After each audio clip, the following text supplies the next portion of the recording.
So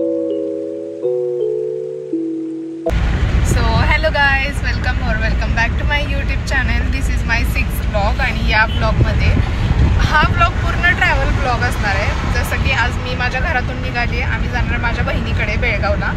so तिला भेटणार, तिथून कोल्हापूरला जाणार. कोल्हापूरवरून ज्योतिबाला दर्शन वगैरे घेणार, देवीला जाणार, देवीचं पण दर्शन घेणार आणि तिकडून परत माझ्या गावी येणार.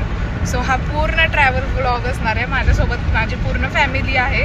सो ब्लॉग कंटिन्यू करा. आवडला तर लाईक करा, शेअर करा आणि सबस्क्राईब करायला विसरू नका. 2 hours later. फायनली आम्ही आतनीमध्ये पोहोचलो होतो आणि सूर्यदेवता बरेच तापले होते. भयंकर ऊन होतं.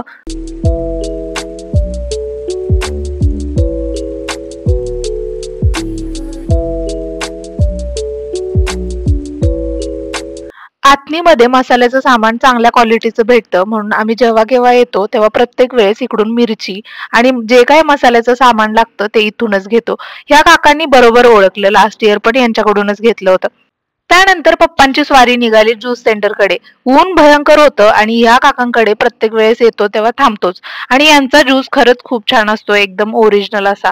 पण यावेळेस त्यांनी थोडीशी गडबडच केली, कारण की पहिल्यांदा त्यांनी एक प्राइस सांगितली आणि सगळ्यात नंतर म्हणजे ज्यूस पिऊन झाल्यानंतर त्यांनी प्राइस मध्ये गफलत केली. एनिवेज ज्यूस खूप छान होता, आवडला. ज्यूस पिऊन झाल्यानंतर आमची जर्नी पुन्हा स्टार्ट झाली. आणि इकडे बघा, इतकं छान असं सगळं हिरवगार वातावरण होतं. गाडीमध्ये ऊन तर जाणवलं नाही, पण जेव्हा केव्हा गाडीच्या बाहेर पडलो की ऊन मात्र भयंकर लागत होतं. त्यानंतर थोडस पुढे आल्यानंतर आम्हाला कृष्णा नदी सुद्धा लागली. आणि इकडे बघा, नदी किती छान तुडुंब भरून वाहतीये. दर्शन सुद्धा घेतलं आणि आम्ही फायनली गौरीच्या हॉस्टेलवरती पोहोचलो. 1 hour later.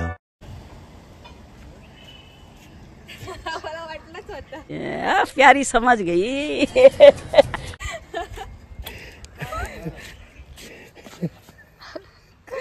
मम्मी तिकडे उभारल्यास.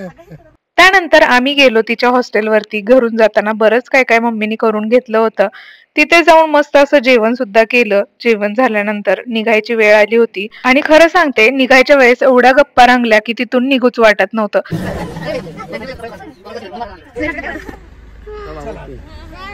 बाय. तिला टाटा बाय बाय केलं आणि आम्ही निघालो कोल्हापूरच्या दिशेने.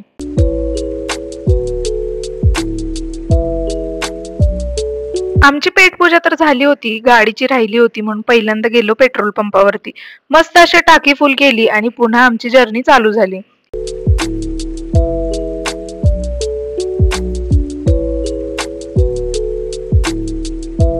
तब्बल 5 तासाचा प्रवास करून आम्ही पोहोचलो होतो वाडी रत्नागिरीला, म्हणजेच ज्योतिबा देवस्थानाच्या इथे.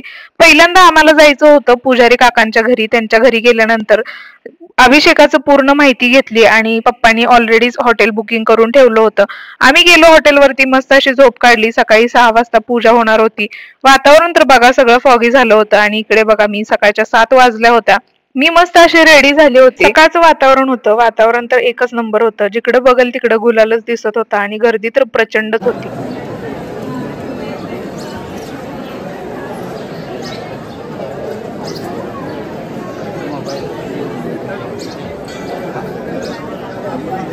आम्हाला असं वाटलं की वीक डेज चालू आहेत म्हणून गर्दी तर नसेल, तर इकडे बघा एवढी प्रचंड गर्दी होती.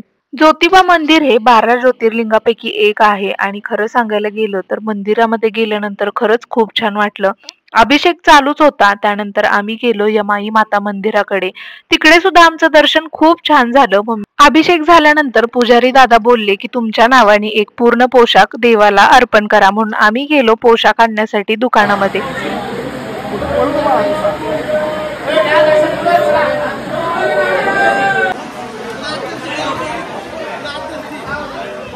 अभिषेक झाला, दर्शन सुद्धा छान झालं. त्यानंतर जेवण सुद्धा केलं. जेवणामध्ये मस्त अशी पुरणपोळी होती, कटाची आमटी आणि भात होता.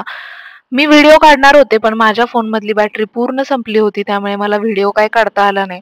घरी निघालो होतो. नंतर लक्षात आलं की माझी मैत्रिणी इथेच राहते कोडोलीमध्ये. मग म्हंटल पप्पा चला जाऊयात तिच्याकडे. तब्बल 6 महिन्यानंतर मी तिला भेटणार होते. खरंच खूप एक्सायटेड पण होते. तिची रिएक्शन तर बघा मी व्हिडिओ चालू केल्यानंतर. 2 hours later. खूप गप्पा झाल्यानंतर निघायची वेळ आली आणि इकडे बघा तिचं नृत्य अकॅडमी आहे. बाय प्रोफेशन ती डॉक्टर आहे, पण तिला डान्सची आवड असल्या कारणाने तिने मस्त अशी तिची अकॅडमी चालू केली. त्यानंतर आम्ही पोहोचलो हातकलंगले येथे. तिथं पप्पांचे मित्र राहतात, त्यांच्या हॉटेलवरती गेलो. त्यांच्या हॉटेलमधील स्पेशल डिश म्हणजेच व्हेज मंचुरियन ते खाल्लं आणि त्यानंतर बऱ्याच गप्पा झाल्या आणि आम्ही निघालो घराकडे. 2 दिवस प्रवास करून खरं तर फारच थकवा आला होता. 2 दिवसामध्ये बऱ्याच गोष्टी केल्या. जेवढं काही मला दाखवता येईल तेवढं या व्लॉग मधून तुम्हाला दाखवण्याचा प्रयत्न केला. तुम्हाला कसं वाटतं व्लॉग कमेंट सेक्शन मध्ये नक्की कळवा. आणि आता चलो bye bye. Thank you for watching guys.